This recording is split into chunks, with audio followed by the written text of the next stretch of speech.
It started as Mighty Morphin, transformed into Zeo, shifted into Turbo, conquered space, and forged through Lost Galaxy. Now they're headed back to Earth for a new adventure. I just quoted one of the early promos for Power Rangers Lightspeed Rescue. And watching this as a kid, I thought the Galaxy Rangers were gonna head to Earth, get new powers, and have brand new adventures. Nope! Lightspeed Rescue was a brand new team of Rangers. Well, from a casting standpoint, they're the same Rangers. But they are brand new characters played by new actors. Lightspeed Rescue is where it officially sunk in for me that there will be a new cast and new Rangers every season from now on. Not even Bulk and Skull came back for this, and they won't be back for a very long time. Sup you guys, ASD Classified here, a grown ass man that loves Power Rangers. Let's talk about the 8th season of Power Rangers. Power Rangers Lightspeed Rescue! Lightspeed was the first Power Rangers season to focus mostly on its own lore and not talk about anything that happened in the previous seasons, aside from that god-awful team-up with the Galaxy Rangers. And Lightspeed wasn't exactly a fan favorite when it aired. Back then, it was on a lot of people's least favorite list. Now, least favorite doesn't mean bad, it just means that people liked a lot of other seasons over it. And you have to remember, we didn't have as many seasons back then as we do now. Lightspeed aired 25 years ago. And time has been good to Lightspeed. Over the years, we have gotten some of the worst seasons you can imagine. I mean some straight trash. It made many in the fandom realize how good Lightspeed really is. After the horror of Samurai, Megaforce, Ninja Steel, and some other ones, you really appreciate everything that Lightspeed did. So what is Lightspeed even about? It's about demons. It's about the dark entities that lurk under your bed and dwell in your nightmares. So a group of demons escaped their 3,000-year imprisonment and want to reclaim their ancient homeland, which is now a city in California. And as a kid, I actually sympathized with the demons. It's their land. Give it back. But the US government will never give up land it's conquered to somebody else. So the government picks a group of individuals to become Power Rangers to stop the demons. This is the first man-made team of Power Rangers. No aliens, no magic from the Ranger side, just straight tech. All created by a smart lady named Miss Fairweather. Didn't even need a doctorate to create Ranger powers. This team of Rangers are also adults with real jobs. Firefighter, paramedic, SeaWorld guy. And not only were the Rangers public servants, their identities were known to the public. This is the first time the Rangers didn't do the superhero secret identity thing. Everyone knew who the Lightspeed Rangers were. So what do I think about Power Rangers Lightspeed Rescue? I like it overall. It's in my top 10. It's at the bottom of the top 10 seasons, but it's still in the top 10. So that means it's good. The action is great. Top-notch stuff. I loved how sometimes the Rangers would play possum to get the villains to lower their guard and then they would strike. Badass. I love magic storylines. The main villains are demons and they do a lot of dark magic shenanigans in this season. Faustian deals, raising demons from the dead, opening portals to hell. And my favorite one, putting a death curse on one of the Rangers so if they morph too many times, they will die. Honestly, I feel like you could have put that curse on all the Rangers instead of just one, but you know, whatever. I'm not going to tell the demons how to do their evil. And the death curse came in the form of a cute little cobra tattoo. So adorable. The Lightspeed theme song is underrated, especially the instrumentals to it. Oh, it's a banger. The Megazords this season are also great and probably the most underrated Megazords in all of Power Rangers. I'm not somebody who even cares about Zords, so if I'm bringing them up, they're great. Lightspeed Ladder Arms! Lightspeed Ladder Arms! This is the reason I kept watching Lightspeed. Okay, Lightspeed Ladder Arms. They are just... This is the most ridiculous shit, and I love it. They were stretching out, and they were doing flips on the monsters and kicking them. Oh, this is amazing. The Super Train Megazord blew me away when I was 9 years old. I had never seen a Megazord like that. They combined that Megazord, and it was the most gigantic thing you ever seen. How can a Megazord make a giant monster look like it's like an ant? Like, it's incredible. The Lightspeed Solarzord, I think that's what it was called, like the Lightspeed Megazord combining with the Max Solarzord, the Lightspeed Solarzord. That thing is a thing of beauty. It looks amazing. And then it had the cannons. It was charged by the sun. It can be charged by the enemy's energy as well, and it shoots those cannons back at... Oh, brilliant. Brilliant. Whoever designed that Megazord over in Japan. Brilliance. And I think Lightspeed had at least 2 more Megazords that season. Miss Fairweather and her team were working overtime, baby. The government gave them no breaks. The Aqua Base concept was cool. The Aqua Base was the main headquarters for the Rangers, and it was underwater. I love it. It looks cool. What I hated was the reason for this. Now, in Lightspeed, the demons had a big weakness. They were weak against water. Like regular water. If they get water on them, they will lose their powers. Now, to be fair to the demons, I think you have to get like a huge chunk of water on them to make them lose their powers. But still, it's regular water. Not even holy water, like you would think for demons, just regular water. And that's why they have a base underwater, so to keep the demons out, right? I hated this. I hate it. Like, I feel like it should have been holy water if you wanted to make this weakness. So if the Rangers and the government know that the demons' weakness is water and they lose their powers if they get a lot of water on them, how come the majority of their weapons aren't water-based? I don't think they had any water weapons, right? I think sometimes their laser gun could act like a fire extinguisher, and that's not water normally, right? The Blue Ranger, he got like a battleizer or the Mega Battle.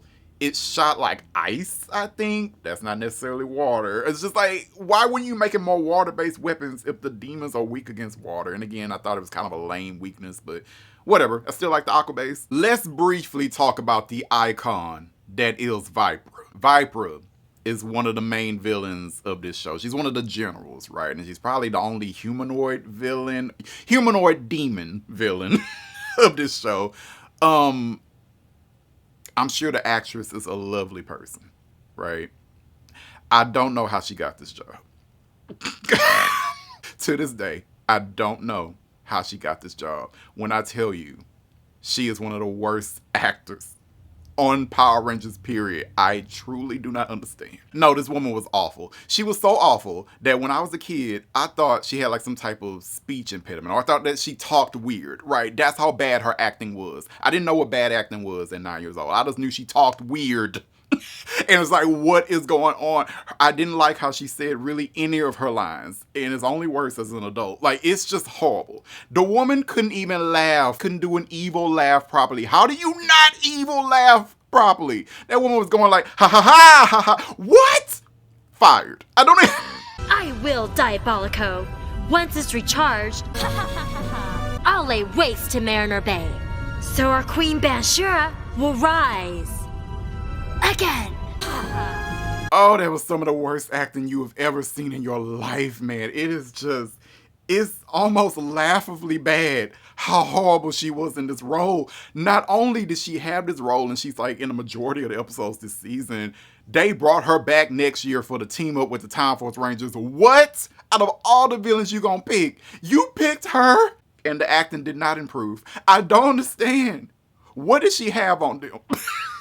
You know what? Secure the bag. You secured the bag because, my God. The Rangers this season. Did I talk about the Rangers? I liked them for the most part, right? The Green Ranger, Joel, he was my favorite because he was the most entertaining out of all the Power Rangers, right? He was the Sky Cowboy. His job, he was a stunt pilot. So yeah, he was fun. He was very entertaining. He spent the majority of the season chasing after Miss Fairweather. He liked her a lot and he wanted her. It's very much, Steve Urkel from Family Matters. So, you know, how you feel about that kind of story in the modern era? Sure, but, you know, this season aired in 2000. It literally is the Steve Urkel lore storyline. He spent the entire season chasing after her, and he did wear her down at the end. They ended up getting married. I'm wearing you down, baby. Chad, the Blue Ranger, he was cool. Not only was he a diver and a whale trainer at SeaWorld or whatever Power Rangers SeaWorld equivalent that was, he was also an expert martial artist, and I love watching him fight. That man was dope. Oh, and when speaking about Chad, I have to mention how he spent 2 episodes trying to sleep with a mermaid with a huge rack. A mermaid that is also the daughter of King Neptune, the god of the sea. Power Rangers. Power Rangers, man. Kelsey was cool. She was a Yellow Ranger. She did a lot of extreme sports stuff. She didn't really have much to do in this show, but she was cool. I just remember everybody, like the fans, always calling her a lesbian, and maybe her character was, I don't know. But yeah, she was cool. Dana, the Pink Ranger, also cool. She was a paramedic. She also didn't really have that much to do in this season, but you know, I liked her character. She's the daughter of the mentor in this season, Captain Mitchell, and she's also the sister of the Sixth Ranger in this season, Ryan, and we'll get to him. Carter I also like. I just don't like him as much as a lot of people in the fandom seem to like him nowadays. Like 20 years ago or 25 years ago, like when this season aired, people didn't really care about Carter that much. I never thought Carter was a bad Red Ranger. He's just all right. He's fine. But oh no, the fandom today, they love Carter. They love him, and if you like him, that's great. I just think he's fine. He did his job. Whatever. And then we have Ryan, the Sixth Ranger, who is the Titanium Ranger. He is the first American-made Power Ranger. No, the Dark Rangers from season 2 don't count, okay? Get that mess out of here. The Titanium Ranger is the first American-made Ranger for the main Ranger team, okay? Prior to this, all of the Ranger suits were originally from the Super Sentai, the Japanese show that Power Rangers is adapted from. Now, because the show didn't have Sentai footage to rely on, the Titanium Ranger is not around that much, but when he was around, I liked him. Ryan was a pretty cool Ranger, okay? So Ryan's dark backstory. His dark backstory is that his daddy was forced to sell him to the demons when he was a kid to save his life. My goodness. Now, plot-wise, this doesn't really make any sense because the demons are supposed to be sealed away during this time, but whatever. It's still a cool storyline, okay? So Captain Mitchell, to save his son's life, gave his son to the demons, okay? Because his son almost died on some cliff. I don't really feel like explaining that whole story, but they were on a cliff. His son almost died. He said, "Demons, save him!" And the demons saved him, and they said, "You're not going to see your son again until his 20th birthday. And then he'll kill you all," right? So Ryan returned on his 20th birthday. The evil demons ended up stealing new Ranger tech from the government, and they gave it to Ryan. He became the Titanium Ranger. The Titanium Ranger fought against the other Power Rangers. He beat their asses in one fight. Then Miss Fairweather gave them new weapons. And then they just beat Ryan up. And then Ryan found out the truth that, oh, the demons kidnapped me. You didn't give me up willingly. And then he turned good. And yeah, I love this storyline. Some fans feel like it's rushed, like, oh, Ryan was evil and then he turned good a little too quickly. And I agree that he turned good a little too quickly for someone who was literally raised by demons. But I still like the story. Okay, so like I did with the seasons before Lightspeed Rescue, let's talk about what I believe is the most iconic moment of Power Rangers Lightspeed Rescue. It's sad that the first thing I thought about was that moment in the team up with the Lightspeed Rangers and the Galaxy Rangers where that old lady was telling a little girl that there's no such thing as monsters. Now you know, dear, there's no such thing as monsters. That moment is always talked about when it comes up regarding this season. You had a grown-up telling a child there's no such thing as monsters in a universe where the city is attacked every week by literal demons, attacked by demons every week.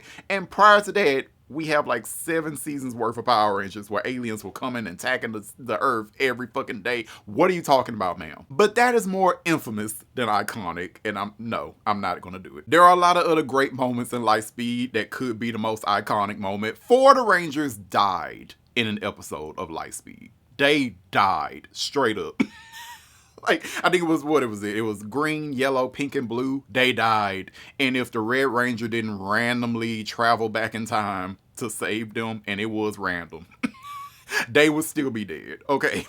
That's iconic, honestly, that they killed off the Rangers. The Lightspeed finale was really good. And one of my favorite moments is when a lot of the Rangers were trapped in the Aqua Base. Like, the villains had gained control over one of their Megazords and they were beating up on the base. I think most of the staff had been evacuated except for the Rangers, Miss Fairweather, and Captain Mitchell. So they were trapped in there, right? And the windows were breaking, like the water was seeking in. They could drown in there, and you could really feel that pressure that, oh shit, we're gonna drown in here soon. Like, they handled that, they directed that really well. Yes, technically the Rangers probably wouldn't die because they could morph and they could breathe underwater. We know this because Chad had a whole underwater episode where he was fighting a monster underwater, so They can breathe underwater. But Miss Fairweather and Captain Mitchell would die on a dare. And then there's a big Megazord outside that could kill the Rangers even if they can't swim. So you know, I'm not gonna nitpick. Okay, that moment is directed really well, and I love it. Diabolico's first defeat. Diabolico is one of my favorite villains in this season. I love him. I love his design. I love his voice.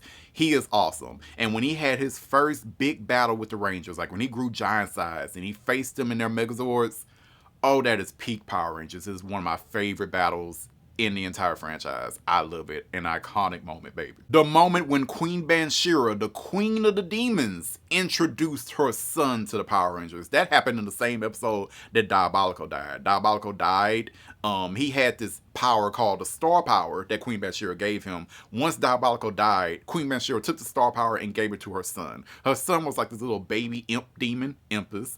And then when she gave him the Star Power, he started to enter this cocoon and he was growing into an adult demon. And she introduced him to the Power Rangers. It is iconic because the Rangers thought they really they won. They defeated Diabolico, baby. A new, more powerful evil is about to take his place. Get ready. I love that moment. That was like the mid-season finale. It was epic. But if we have to think about iconic moment, I think it should involve Ryan. I really do. When people talk about Lightspeed, they talk about our Titanium Ranger, the first American-made Power Ranger. I feel like the most iconic moment for Lightspeed has to be something involving him. And for me, I'm going to pick the moment where he really decided to become a good guy. So once he found out the truth that the demons were lying to him, he initially chose not to be a Power Ranger at all, right?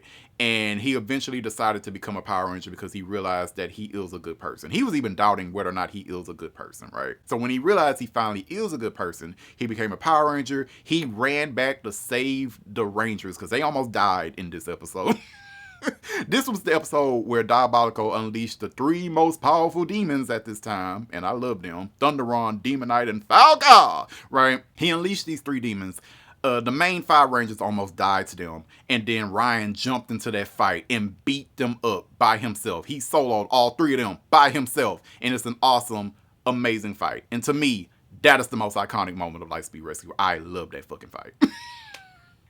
Full American-made fight, and he kicked ass. Love it. So if you're watching this video, what do you think about Power Rangers Lightspeed? Do you like it? Do you hate it? Do you think it's meh? Let me know in the comment below, and let me know, what do you believe the most iconic moment of Lightspeed is? Let me know that as well. All right, later guys. Jamata. Still playing games, huh?